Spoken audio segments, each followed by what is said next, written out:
episode of the Scrumcast over at handcannononline.com, where you thought you had enough large bases in your bag. You were wrong. All right, so with me as usual is the Rock of the Podcast, Fraser Belford, DeffHeadDice on all things social media. Welcome. Howdy, folks. And one of the local players from my stomping ground, a fellow brother in blue who paints his trolls red, Shawn Hopkins. Welcome. Hey there. So we have a lot of pretty exciting stuff to talk about this week, and we'll go into great detail, but I think we're all clamoring over the results of the CID drop this week. So we'll go ahead and get the bookkeeping out of the way here. Fraser, take it away. Facebook, Twitter, Battle Reporter, and pay attention to the 4 new gamers for Who Wants to Be a Podcaster. There we go. Done.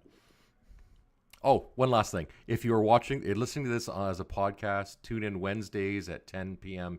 Eastern, 7 p.m. Western, Pacific. There we go. You think I'd get this right, having done it enough times. And you can watch us live and watch me stammer through this before Danny edits it out. There we go. And it'll go like this nearly every week anyway. Yeah. So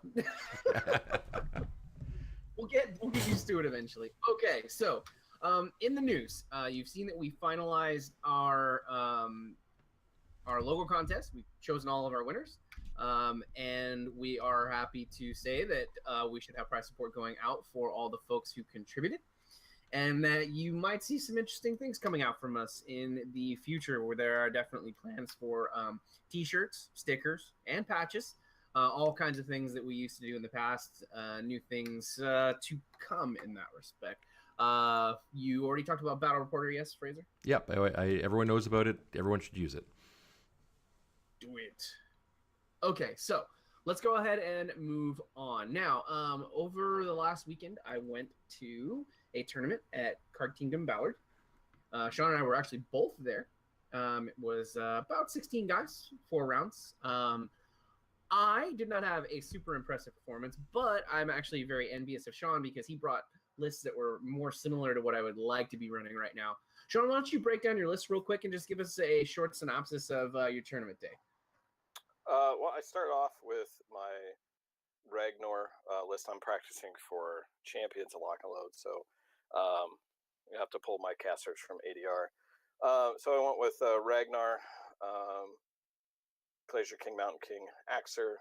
This is in Power of Duny, obviously. I was playing Janissa and 1 unit of Rune Shapers, which I'm not 100% sold on, and then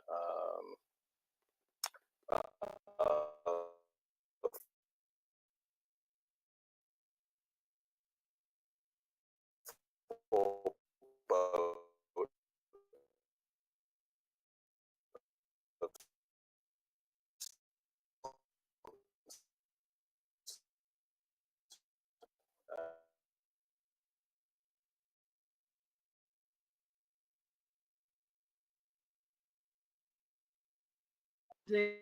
So were they put in there basically to fill points, or were they there because you needed to?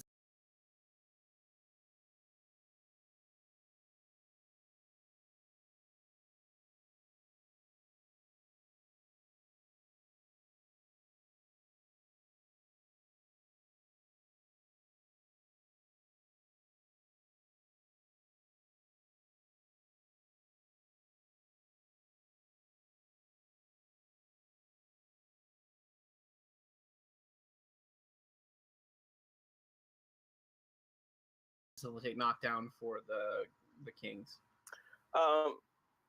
Was just something that's independent of the battle group that can, since I'm playing 2 Fury 6 casters, that can just run off and go try to contest a point. So, and that's, since I was playing 2 low model count armies, the 2 games that I lost, I went 2 and 2, were due to scenario, because I just couldn't get there. So I think the new changes to the War Wagon will help a lot with that, because it can just, work its way there. Yeah. I mean, it's not gonna kill another battle engine or a a heavy war beast, but it'll clear out troops in the way for sure. Yeah, absolutely. Well, and it's going to excel at that too. So I'm actually kind of interested. So, do you find that if the two games that you lost, were they both with one, or did you split the difference between Ragnar and Hunter or Grim? I probably should have played Ragnar all day, but it was DNC. So I played Nick, who won with Grim and the Sea King, and again I just blanked on the name of the scenario. The one with the zone in the middle, and then the two flags that you can only. And then the objectives on the ends of the zone. Yeah. So it's just you kind of get in the way of yourself. You can't move through the objective. And I just couldn't get. I mean, how I ended up losing, it was like I have to contest. The only thing that in here that's going to get over there is the Sea King. So he had to try to run over there and bulldoze, and took too many free strikes to make it there alive. So a lot of that was just me playing against Cephalix once in this, iteration of War Machine. So Yeah. the other one was playing against Robbie. He was playing Magnus 2. And it's, if you haven't played against that, it's just, and this was in Incursion.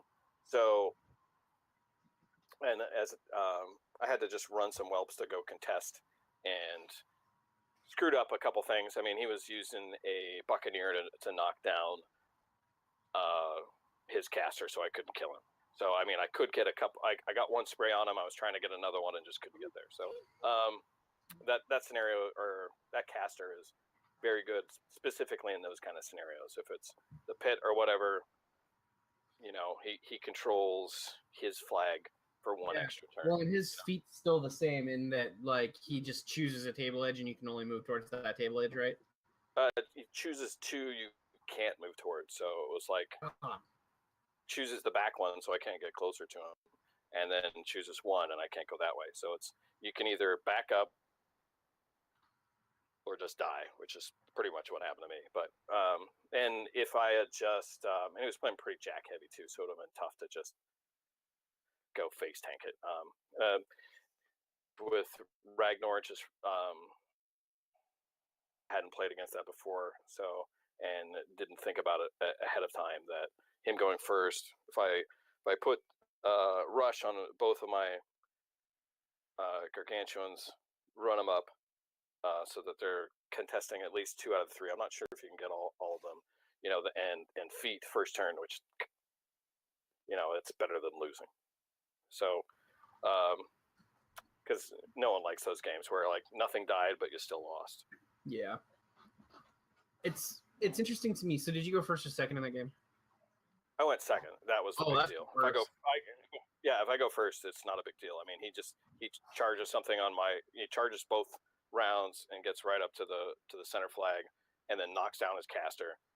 So I'm able to get one spray on him with the Mountain King, but that's the only thing I could even think about targeting him with. Yeah. And he's arm 19 because of escort. So it's not like you're going to kill him with blast damage. No, absolutely not. Damn, that's really rough. I found that too. It's interesting how going first is actually pretty integral to the pacing of games for Trolls right now. Like, our threat ranges, generally speaking, are very reliant on getting that first turn run, or getting an extra long first turn run. It makes the Axer like a really crucial piece in list building right now, to not get completely left behind in a game, because rush is so important. So. Right, which you would hope to be able to mitigate with the Sea King, as far as that's our highest threat range of anything, right? It's 12 base, 14 with rush, and there's a couple different ways to make it faster, but it's still you're just eating at least 6 points. So to get that guy on the list, and giving up any, you lose an assault, you lose 2 sprays or 3 range 12 knockback shots, which is tough. Yeah, it's definitely difficult. So I'm kind of interested though. So with your Ragnar list, did you find that you almost always kept them base to base to sort of make sure Ragnar would stay safe, or do you feel like he's or the list is resilient enough that you could split them out to contest multiple zones and areas? So if you're playing the pit, what I found, you can just keep it behind one and send one over. So in the pit, you want to keep them off the zone, so you send your Glacier King over there or off of their flag. So you just push them off, and that prevents them, whether you're close enough to contest or not.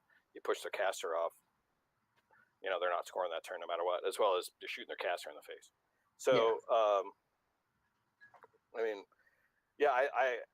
I think I end up just using the Rune Bear, honestly, to dig him in, and then he's hanging out at def 18, arm 18, and can't be knocked down. So, I don't think you have to hide him behind there, because then you just have no control area left to do anything. You've got two huge bases in the way, especially if there's a wall somewhere. You're really boned, because you lose a lot of mobility. Yeah, the actually train features like that really hinder both of the kings more than any other train feature, really. Like trying to just get over something like that can be a challenge in a lot of ways. So, a conundrum. So do you feel like, Seattle doesn't necessarily represent like the larger part of the meta, but there are no shortage of good players with good list building in our area. Do you feel like your list pairs and your thoughts on what's going on are going to be pretty good against what will be represented at Lock and Load? Well, for what I'm playing, it's hard to tell. You don't see a whole lot of champions events. That's true. The scope is different. So, and I also, as I live in Bellingham, between Seattle and Vancouver, I go up to Vancouver just as much or more than I go down to Seattle. So, while I would say that both of the metas have shrunk a bit recently, you can still get, as 14, 16, what we've been seeing. I think that the only time I've lost with the Ragnar list recently was on Saturday, and that was due to scenario, not either. It's just too much. It's a lot to chew through. And then the Glacier King is, both of the kings are great at killing shit, obviously, but the Glacier King, when you've got rage on him, and you get stationary, he just kills stuff. You got to hit once, and then the rest is cake. Yeah. I was kind of interested. Did you have Duty and Not in that list? No. I played them a little bit and haven't really found that they were worth the points. I'd almost rather have what I've done in the past is just use the since I've got the full 8-man unit, of the stones. Sometimes I'll just use them to get in the way. Just run them out like, hey, I got 4 guys left. That's really all I need to get to these, and then you got a bunch of tough guys in the way. That it depends on what you're playing against. I haven't seen a whole lot of Signar recently, or very shooty lists, and I think that's something I need to face more to figure out where to place that unit. Union not. My thought is that if you're already sort of soft on Rune Shapers, like you're like, they're autonomous, but they don't have a huge impact on the game. Sure that you can, make your swing rolls in the game is pretty important. Yeah, they're definitely for the Puppet Master, Puppet Strings, whatever it's called now. It's good, but just the change to what's it called, Trembler now, where I don't know how often you just advance, knock all their shit down, and then if you've got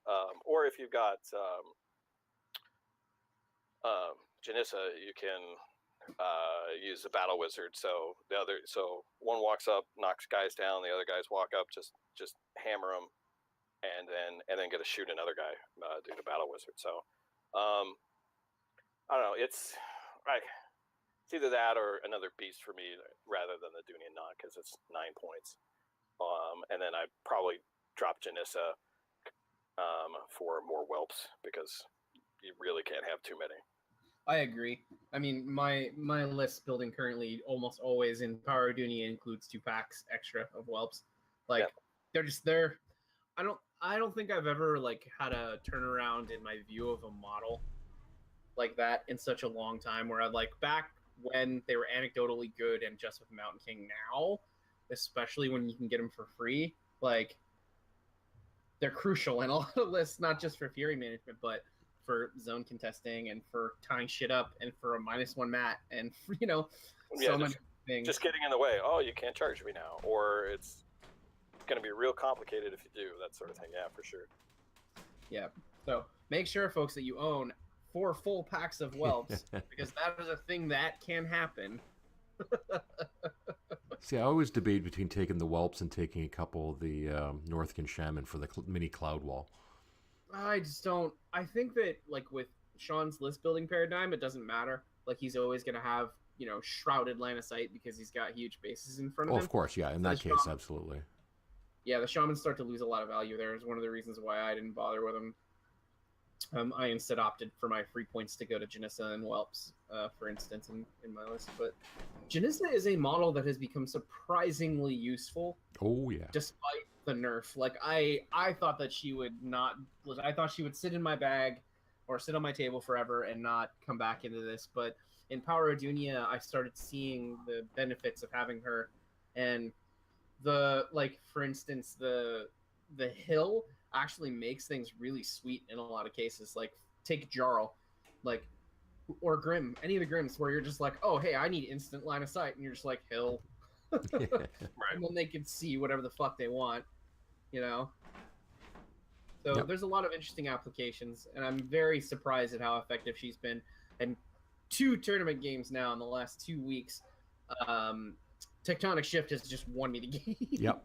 Sweet. Yeah, If you can pull it off, it's fantastic. Get out of here. Go on. Don't need you anymore. Go away. So, all right. So, I had a little more disappointing weekend, but I still felt very positive for the way that my list performed and the games that I played. I went 1-2, dropped after the second loss, that sort of thing. I ended up running Doom Shaper 2, Power of Dunia. So we've got Runebearer, Mountain King, Mulg, Earthborn, Axer, 2 units of Whelps for free, Janissa for free, and then Full Stone with a Dunia not blinded. Now, this list was sort of designed behind you want to go first, you want to run first turn, probably put Rush on at least one of those models, and get your board up so that you can charge if they get too overzealous or dictate the board if they don't. It's a pretty fun list. And then I paired it with my Jarl list, which is going to be Jarl. Come on, tablet. Jarl, a War Wagon. Well, let's start with this. Jarl, Runebearer, Blitzer, Mauler, War Wagon, Fellcaller, Full Fin Blades, Northkin Fire Eaters, Dunia Knot, and then, oh god, this changed. I'm such a bad broadcaster. What am I doing? A min unit of warders.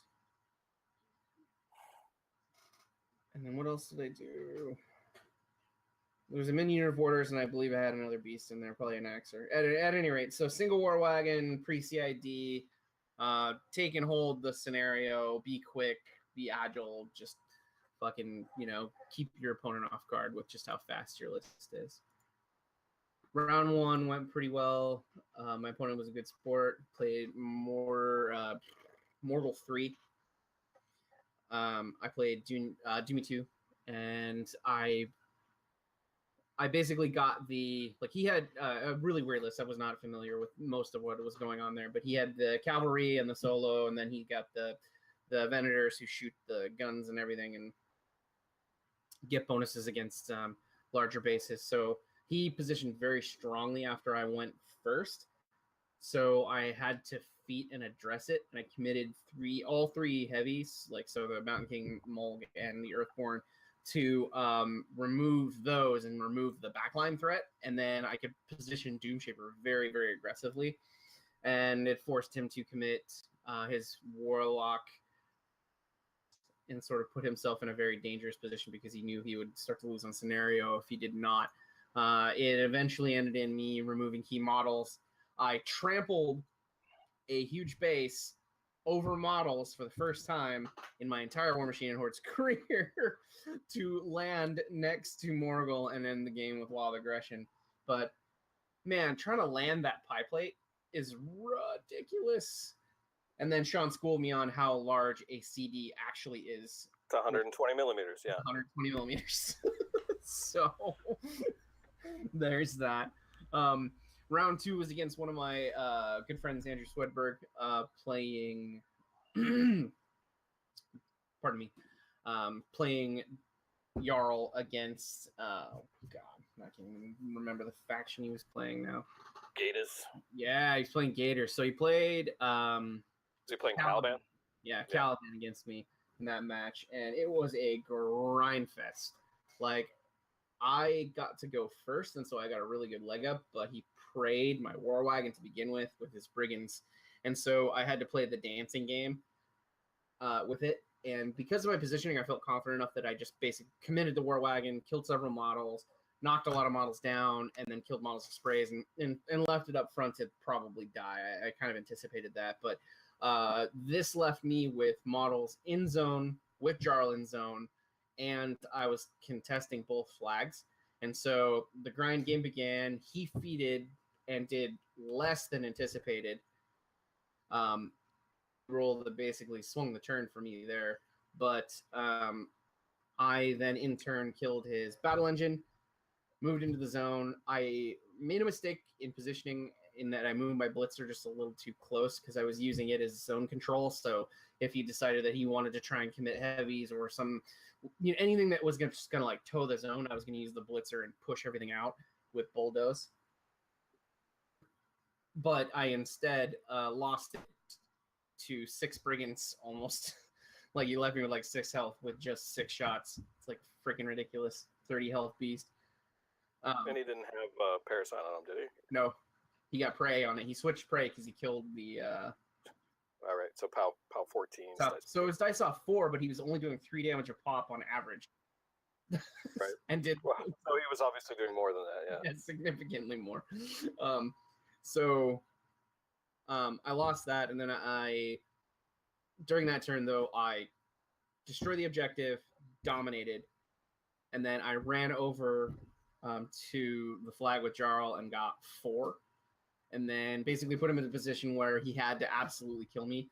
Ended up killing me with the very last roll that he made. No other attacks available. I only needed him to miss one attack in the entire sequence of things that he did to live. So it was rough. I wasn't down and out though. I felt really good. Like I played fairly well, and the big positioning gap there with my blitzer was probably the worst takeaway of the whole day. And then final round went against Jordan. The round just swung so hard. Like I didn't go first, so I didn't have a good position. I was playing against Mordekar. He just basically last standed to death by by dice, by force at that point. And so it was difficult. Not like he made it tactically difficult or tactically, but I think he was playing Zol. If you're talking about Last Stand, right? Definitely Zol. Sorry. So it was a rough round, and I've made mention to it too that I was a little on tilt towards the end of the game. I could have saved certain models and perhaps ended up winning if that were the case. But curious fact here, guys: key welt placement can win you games. So if you remember to place them right, you can stop models from charging you. At any rate, going to Card Kingdom, whether it be Ballard or whether it be Bellevue, is a fucking great time. Good locations. They are the places to be to go to tournaments, and I really enjoy hanging out with my Seattle folks. But we have some more exciting things to talk about here. Now, I'm going to go ahead and let Fraser introduce this next section. Yeah, so this is a post that was sent to our Facebook page, courtesy of Rich from Beer Machine. So, and to be honest, it sums up what we got perfectly well. So I'm going to read it verbatim, as such a good post, it deserves it. So, and on the 26th of June in the year 2017, our ancient god Dunia opened her arms and spoke loudly. My beloved Trollbloods, the bluest of the blue, I bestow upon you the most broken and undercosted battle engine in all the land. May you go forth and not just crush your enemies, but hit them, slam them, knock them down, and shoot them all at the same time, whilst having enough armor to get there. As Dunia spoke, the War Wagon came into its own and sold out almost everywhere at once. Now go forth, my children, and shoot that incorporeal Crick's nonsense off the table, she boomed. And it was done, and the Trollbloods rejoiced. So huge thanks to Rich for that one, because that was beautiful. Poetic, I would say. Yes, very much so. So if you've been living under a rock for the last week, the War Wagon, as it was published last in the CID, actually made it into play, as it were. Even better though. It got better from CID. Yeah, the pounder went from a POW 16 to a POW 17. Holy shit! Are you kidding me? I missed that. Yeah, you missed that. Yep. Holy shit! That's fucking unreal. Like, what are they doing? Yeah, POW 9 blast damage. That's what the fuck, PP? Yeah, well, it's so you can kill trenchers on average dice, right? Yep. I mean, I guess so. It's because they have that Trencher CID coming. I don't fucking know. POW 17? Yeah. Okay, so basically, a War Wagon can now almost one round to heavy, right? So if it gets the impact and the charge and the pounder and the spray, a 18 armor heavy might just die. It'll be very close. It's real close if it doesn't. Like, well, if you're under the stone, you might. On the mount. No. Yeah, the mount isn't affected by strength, unfortunately. Oh, okay. Yeah, I mean, it's kind of unreal. Like, the infinite impact attacks, I don't know, it's so specifically worded, too. And I think we had the discussion before where, like, the way that it states about how it can only do it once, but the model impact is the model that it hits, not the model that it makes the attack on. So you can hit a model multiple times with impact attacks. This is the way that I read it. And I might be wrong, but I'm willing to open it up to the forum. No, I think it says for each time it contacts a model for the first time during its charge. So it contacts the model and it hits it. Right. Yeah. So even though it made an impact attack against another model that's in its melee range, it contacts another model and it makes another attack. Oh yeah, it can make as many as it wants. It just can't make them against the same model. Yeah. So if it hits something, doesn't kill it, it has to stop it, as long as it's. Yeah, it just gets stuck. Yeah. But since if it hits it, it knocks it down. Mm-hmm. Then no tough. Yep. So. Yeah. Which honestly will be handy if you have to charge through your own troops. This is a true statement. Just like, guys, you got to get out of the way. Sorry. Yeah. Yeah, it says A model, it doesn't say enemy, so that may come up at some point. But seems pretty good. And then it still has line breaker. Mm-hmm. Yeah, the ton of bricks. Yeah, so it still slams its charge target. Yep. But it's charge target, not any of the non-impact attacks that it doesn't have. Yeah, I'm glad they cleaned that up. But I think what you can do though is you charge something, you get your impact attack because you contacted it, and then you get your charge attack, right? Yes. So so it knocks it down, and then you auto hit, and then you slam, and then. Can you? Yes, you can slam. No. Knockdown. You cannot slam a knockdown model. You can push a knockdown model. Right. So it doesn't really matter. Yeah, it's just you get another POW 14 on them. It's the deal, and then your charge attack it's boosted anyway, so you get 2 boosted attack rolls there in case you miss on the first one. Yep. In that unlikely event. Right. Why couldn't they just give him at 7? I mean, if we're shooting for the moon here. Like, Let's not be greedy. I think we're past the moon right now. So I honestly, holy crap! Like, I thought that Cotter would be on par with what we got. They're not. They got a similar. They got the same rule. They got the crushing weight, right? But, Yeah. So it operates the same, but their guns are not like even close to as good now. Like, right. The Big 17, the accuracy, and the spray are just like fucking icing on the cake, man. Like, it's pretty ridiculous. I mean, I called it when they came out, but I guess that they had a clear line that they were trying to draw for these battle engines. And that's not to say that other factions didn't get really good, positive changes for theirs. The only one that was sort of like a slap in the face was the TEP, but I mean, for fuck's sake, that model was probably good enough to begin with. Oh, yeah. Yeah, for sure. But I mean, others, the one that sort of fell short for me, though, while we're sort of on the topic of CID, the circle battle engine still just seems like it lacks a purpose, right? Well, it gives you extra fury management, right? So, and which goes well in that bones list. So you're not stuck always taking. Oh, I got to take. And I don't know. It makes it useful where it's been shit since it came out. So,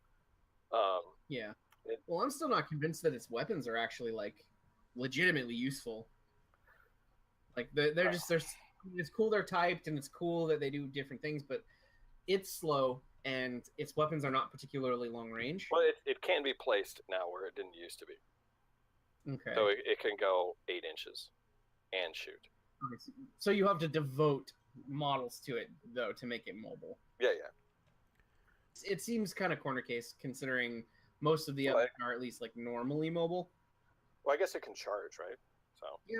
Well, it's they all have dual attack now, right? They're not weapons platform anymore. Well, I think it just has gunfighter because it doesn't. It says gun platform on it. Oh, right. Well, this one you just need to bring a bunch of Earthborns and you're good because his guns are either fire, or electricity, or cold. So. Right. Talk about a list paradigm that hasn't been explored yet. It's just a bunch of cheap ass Earthborn dire trolls. Oh yeah. Think about it like one Mountain King, all Earthborns with a stone, and like whatever free that you get out of that. Like I think you get free 4 free solos out of that if you play it like that. And then Earthborns are just like, POW 18 missiles you're just throwing at your opponent. Yeah, I think you just maybe go with the Maul or just to get the Animus right. So. Yep. Well, I mean, the Mountain King has it too. Well, it sounds almost like you throw a Sea King in and throw his Animus on the Earthborns. It gives them that water effect. So they've got they go up to Def 14. Bullet Dodger gets it up to Def 16. And they're always speed 7. Seems pretty good. Yeah, that's my Calandra Sea King list. It's got 2 Earth. Actually, I was practicing it tonight. So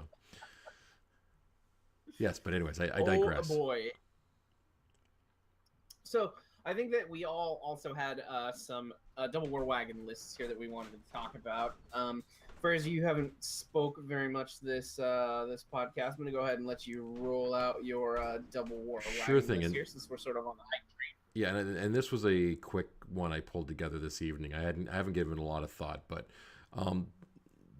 I've got at least 2 players locally that are starting to look at Ghost Fleet. So I need some tech to take those guys on, and I figure, hey, a couple War Wagons with Madrak 3. So get Spell Piercer on there, be able to do some nice slams, take out a bunch of stuff, knock things down, and take it out. So right now, my list, as I wait for War Room to reopen, is Madrak 3 with a Bouncer, a Mauler, and a Storm Troll. I also have a bunch of Signar people, so the Storm Troll is there just to annoy. 2 War Wagons, 2 min units of Champs, a Champ Hero, a Fell Caller, I'm still debating whether he's going to be in there, and a Min Stone with the UA, or the Stone Scribe Elder. The thought was the War Wagon can sort of chew through a bunch of the troops. You keep the Bouncer back for some Shield Guard. The Mauler just there to help clean up whatever the War Wagon isn't able to plug through. The Champ Hero sits between the two units of Champs and gives his benefit to both those min units and sort of move them where they need to be. I originally was trying to think if I needed the Fen Blades in here, but I thought there was enough way to just, if I can get some good charges and a bunch of impact attacks, I can chew through a fair bit of the stuff. So that was my first take at it. I'm sure I don't have a second War Wagon yet, soon enough. But yeah. Well, good luck. I think that they're going to be sold out. Yeah, true. Yeah, I ordered one on Monday. I think it'll be here tomorrow. I've been anxiously checking my Amazon tracking. But, yeah, that sounds interesting, Fraser. It'll have a lot of mobility, I think. Yeah, I think and you'll have 2 bubbles of armor, right? Yep, and I think the challenge is just making sure that Madrek's in a place where the Spell Piercer can be and give them what they need to be able to move through those incorporeal models and the stuff. But I think it's just, Madrek 3 wants to play up a little bit closer anyways, so it'll be fun. I've got almost all the models. I just have to wait for my buddies to start playing Ghost Fleet and to be able to try it out. Yeah, my first opponent on Saturday had Ghost Fleet as an option, but played Scar 1 and then clocked himself. So I don't really know how that game was going without him clocking. He was up on me on control points, but I was going to be contesting. So I'm interested to play against it. I think, honestly, I don't think Ghost Fleet has enough to take your double Gargantuan list, to be honest. There's not enough not enough damage there. Did he have Nightmare on the Ghost Fleet list? I don't remember, not off the top of my head. His other list had Nightmare, so. Okay, I imagine it's in both lists, but even under Prey, Nightmare doesn't even come close to taking a Gargantuan out, and Ghost Fleet lacks damage, significantly lacks damage. Just as long as you can contest, you can grind through them. Yeah, exactly.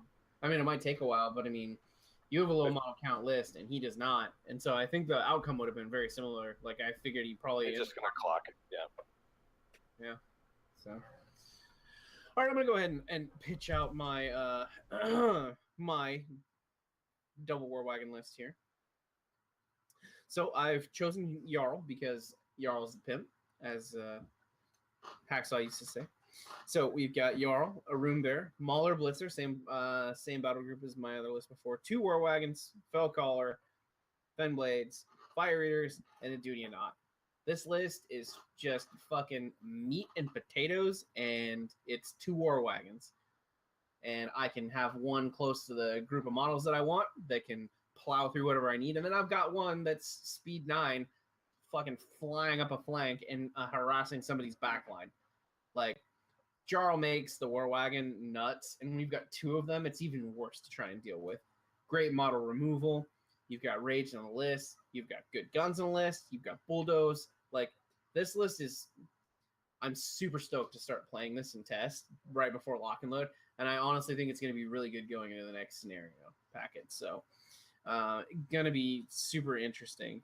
I'm kind of curious, though, since there's not a lot of room in here, do you guys think that there could be a better fit for something like the Fire Eaters? Maybe I should consider a Pummeler or something like that? I've always said that the artillery, you think I'd be able to speak tonight, the gun crews were good with Jarl because you can give them what's the spell that lets them ignore forests so they can go through and Wild Secrets. Yep. So that you can place them somewhere where they're back, where no one's going to be able to do any damage to them, but they can keep shooting out from forests and such if you run them up into a key location. Seems good considering the terrain. So yeah, the Pummeler is an easy slot in because it's 6 points. It hits that spot right there. Shawn, what do you think? Yeah, I just like setting casters on fire, honestly. So having that as an option, you could swap Quicken onto them and get a couple more inches that maybe they weren't expecting out of that assault charge. But the full 17-inch threat that people got to take into account there with Quicken on them. Yep. But I guess you didn't have a way to set them on fire other than setting each other on fire, right? Yeah. You just have the two guys in front, and then the little guy charges something big and catches them both. Right. It's not terrible. Yeah, two super effective attacks, and then he rarely dies in that scenario. It's not as good as them walking up and punching a pyro troll, right? But yeah, the Pummeler I haven't played yet, so I'm looking forward to it, especially with that new theme maybe coming out soon, because I'm really looking forward to that. Yeah, like I said, I like setting the guys on fire. So and playing with Sea King a little bit, he has that same sort of scatter pattern with his range attack. It is pretty nice to be able to, assuming you hit that first one, to get a good idea of which way it's going to go. So the Pummeler, I think, will be good for that, especially since all the blast damage is POW 10, right? So yeah, it'll be good to. It's just the inaccurates that's where it's difficult. Maybe you don't have a way to. Well, I guess if you knock something down, you have 2 knockdown pie plates. Right, you got that. So, yeah. I don't know. I have to wonder if the list has enough board control without the fire eaters, so that you don't need them contesting a flank or being a long range threat. That you can use the gun instead. Right. So it seems like it might be all right.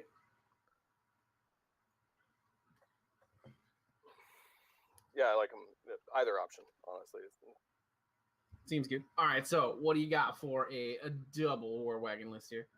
Well, again, I'm prepping for champion, so and I think at the top of the heap of our casters for that, for me, because I'm a grinder, is Ragnar, the Mountain King, and Earthborn, because you don't need that Animus twice, right? And the 2 War Wagons, 9-man or a full unit of stones plus the Elder, and a min unit of warders, which double as shield guards and a fuck ton of armor on feat turn.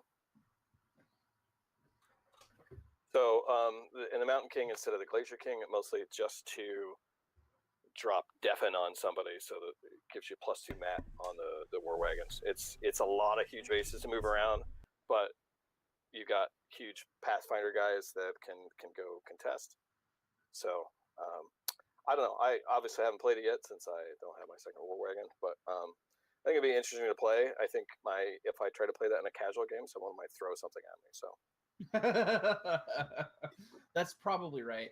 I mean, it seems good actually. So it's kind of the streak goes both ways for that list actually, because the War Wagons enable the Mountain King, and then conversely, the Mountain King enables War Wagons. So if they get a good knockdown target and they knock down a swath of things, the Mountain King excels at killing things that it doesn't have to worry about hitting. And then vice versa, the Mountain King boosts a good spray onto something, and then the War Wagons just go to town. The target selection goes nuts. Well, even if you knock something, I think the nice thing about that is you can just knock something down. I mean, there's a ton of knockdown in there already with Ragnar. The only thing that I'm missing in here, I think, that I would like to switch in here would be the Rune Bearer, just to sling out his knockdown spell, the Shockwave. Yeah, absolutely. Yeah. I mean, you hit a heavy with that, and then you can just start creeping over their caster or catch them in there on it. You're not gonna be able to boost, obviously, but with the Rune Bearer or the War Wagon. But so yeah, I would assume it'll have the ability to contest. Also, the threat range on the War Wagons is, I mean, they're able to, with keeping the 12-inch gun, able to walk up, shoot cav, and then walk back out of their normal charge. Yeah, if they have something that gets them to 15, then you're going to be in trouble. But it's maybe one of them can get in there, unless they're in a U shape. Yeah, well, and I mean, what's the fastest charging cav right now? It's what, Stormlances, 9 inches, right? Well, it's no. I mean, you can quicken or use Lanissa to get things up to 15-inch threat, right? Yeah, but I mean, if you're within, walk and shoot range of Lanissa, you're probably gonna, try to target. You're always going to be trying to kill her, right? But she's got stealth, or she's hanging out in the forest. It's going to be hard to hit her. Well, I mean, that bitch dies to blast damage. Like, just let it fly. Yeah, that's true. Especially since it's POW 9 now. So instead of POW 8. So yeah, you'd need a 7 to kill her. Exactly. Or see if you can catch her with a spray, obviously. And if she's within. That's actually really interesting too, because if you catch her with a spray and you ignore all that other bullshit, Right, and you could be at Rat 7 if you're within 5 inches. So. That is a glorious feeling, by the way, when you actually know I'm not rolling against her Mat 5, I'm rolling against Mat 7. It just makes you feel so much better about the world. Yeah. Right. Having above a 50% chance to hit something on average is really nice. Yes. Yeah. No, I really dig it. And honestly, like, there's a lot of list building options right now. Like, there are certain casters who want, like, one War Wagon. And I think that's the majority of them right now. Actually, agreed. Now that I think about it. Knockdown threat, accurate gun, large scale model removal, and resilient for a good points cost. Holy crap! Yeah, it's got more wounds than a Mauler. Yep. Than any heavy, right? Except for imperatives, I guess. But he's a dick. Yeah. So I mean, for me, I'm looking at, like, do I switch that up? I've been having good success with the other one, or do I go and say play something similar, but play for my other list and play Grim Angus, who a lot of people think is awful, but I don't know. Just with pre-measuring, sure, you don't prevent charges anymore with his feet, but you get to figure out where they're going to be, where we didn't used to. Honestly, I don't think Grim's bad, in my opinion. Well, that he's our only. He's one of 2 casters we have with Pathfinder. Is that it, or is he the only one? Euro has it, right? Yeah. Him and Euro, yeah. Do both incarnations of Grim have it? Oh yeah, I guess 3. Yeah. So they're the same person. Yeah. Yeah. So I'm interested to see where your experimentation leads. I have a feeling that God, we are so close to lock and load. We are like what? We are a week and 2 weeks and 2 days away from lock and load. I don't think the meta can shift in such a way to punish us for the good model. And I guess what we're gonna run into is everyone's, other than Convergence, got a big bump. Maybe not as big as Trolls, but it's like you got 4 battle engines on the table that can't really kill each other. Yeah, it's definitely difficult. I don't think you're like Convergence list building. I don't think you're going to see a lot of change. Like, no, you'll have to deal with that. It's got one more or something. Too. You're going to have a list option for that.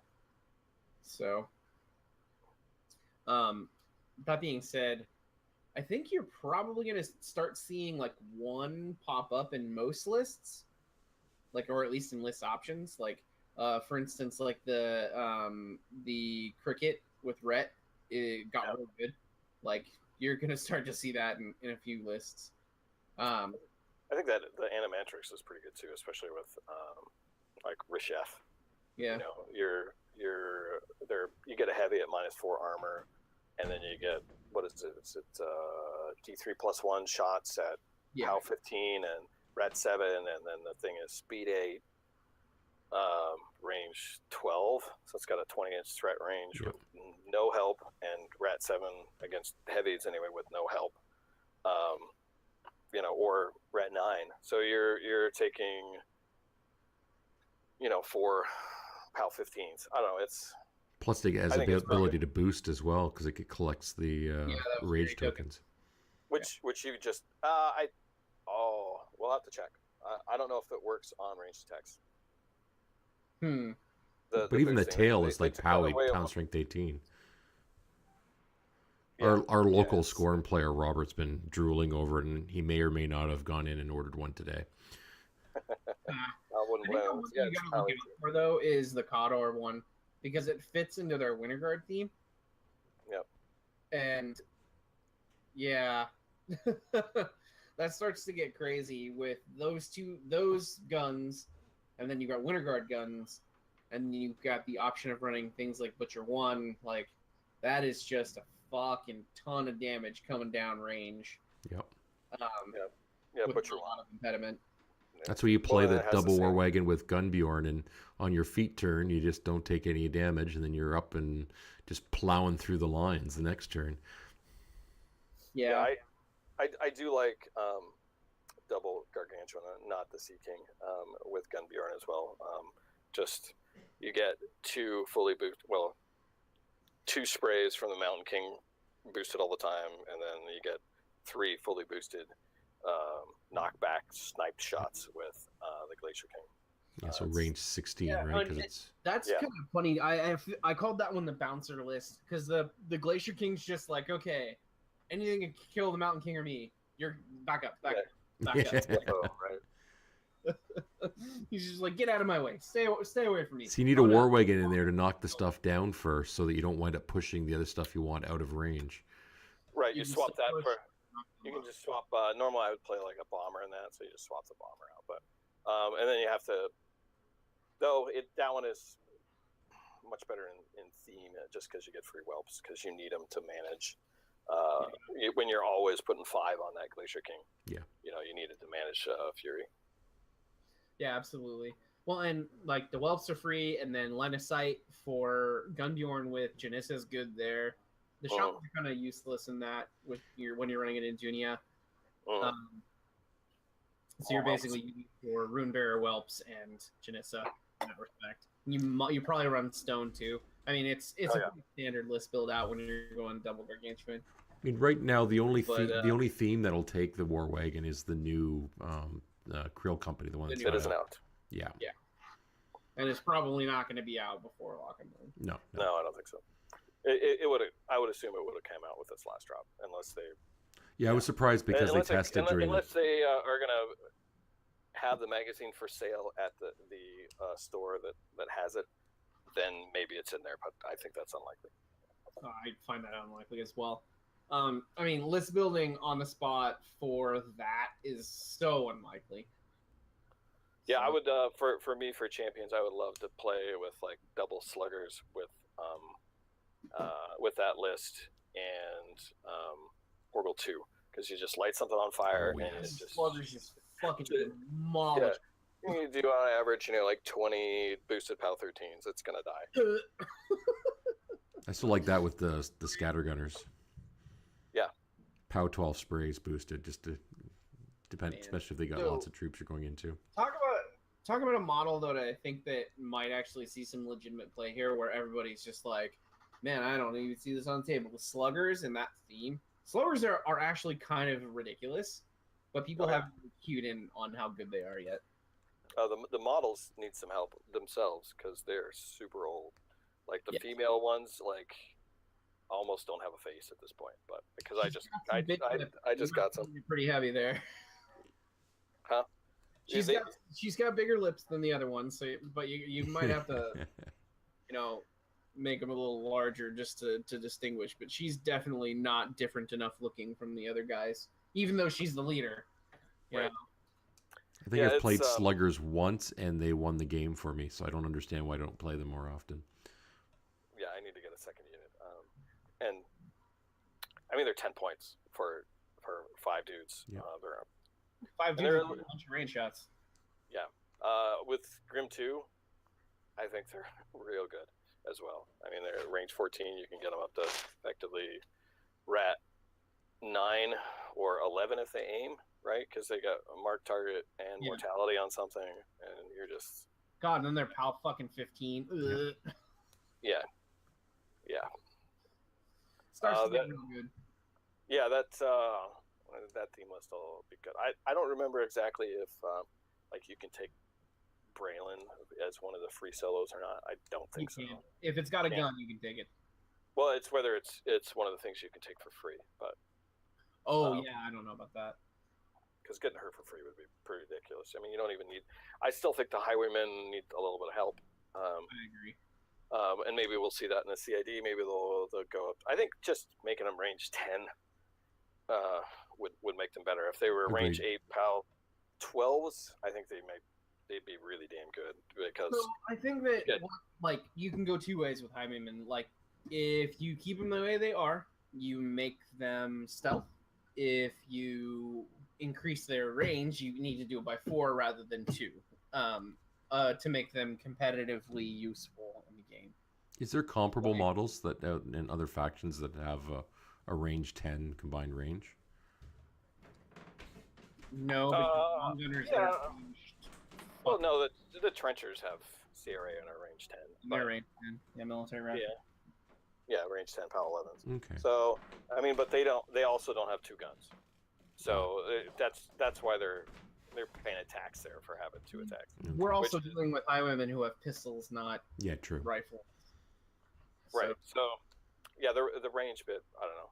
I think it seems more likely to me that they just go up in PAL, go up to PAL 11 or PAL 12, but who knows? Maybe they don't get touched. I mean, honestly, would they actually just be good, like legitimately good if they got stealth? They still can't hit shit in melee. Is the issue, Well, right? that doesn't Like they matter. So get engaged. They're at 5, and they just you don't want to get close with them. Maybe if you gave them reposition, then they're less likely. You just leave a couple out in front. Those guys are dead, and then the rest can shoot after they're dead. I don't know. I Interesting. mean, I think that there's a little bit of design space there that you can work with. Like something's got to make them not just die, right? Well, I think they don't. Do they still have prowl? Probably do. I don't know. No, they lost that. No, they lost Oh probably. yeah, They got Pathfinder instead. yeah. They honestly, that unit just needs stealth and then they're usable. And then the Braylon Highwayman package is way easier to do. Yeah. Because then you're just running up a flank and forcing your opponent to deal with you. And I honestly, think they should just give them both ambush. yeah, I'm fine with That honestly would be a little too good, I think. But well, we've got the with two. We've got the 2 backstab bears coming in for our ambush, right? Here's what I So. think. We just got the War Wagon. We should just ask for everything. It's fucking Right. Christmas right now. Well, that's what the It's Northkin Christmas. theme is, isn't it? The Northkin CID is us asking for everything and getting it, like our double bears with ambush. Serious. Oh, I'm More so excited ambush. to see those. Like, well, then models on- Orca 2 going into CID is important because I won a tournament with him right when he first came out, but it was tough to sustain success with that guy. I think anyway. It's very difficult. Like you had a very good you asked a very good question. You said, "Can you deal with all of this shit that you can't kill in one turn? And if you can't, you lose." And that was a really good gimmick, but it wasn't enough to win a tournament in a same meta with Bradigus and all the other garbage that came out at the same time. Because I'm with you, I played the shit out of Borka 2 when he came out, and I'm sad that he basically underwent no change in Mark III. Like he needed some love in a very serious way. Yeah. I honestly think that he's going to change a lot more than just what has been listed on the Primecast. Fury 6, that would be good. Like it wouldn't even surprise me if he goes up a Fury. So they're giving him a free animus, that's great. He goes up a Fury, that means that he can actually use his offensive spell. If he doesn't go up a Fury, you just What a get novel rid of concept, huh? Being able to use your spells. Yeah, I mean, just get rid of the fucking offensive spell. He doesn't need it. No. Give him something defensive. Give him something offensive. Like Borka's good, but I mean, give him honestly. If you gave that caster Fury, would he be broken? Probably not. Yeah. Yep. Yeah, and he's got to have Tuffalo to go along with him, other than pulling a wagon. I think the Yeah. Tuffalo need breach back, but anyway. Well, I think that we've rather beaten a dead horse at this point. Shawn, thank you very much for coming on. It's been a pleasure speaking with you. Yeah, thanks for having me. And Fraser, you still smell bad. And on that bombshell, this has been the Scrumcast signing off. Takes one to know one. Yeah. Rubber in your boot. Okay.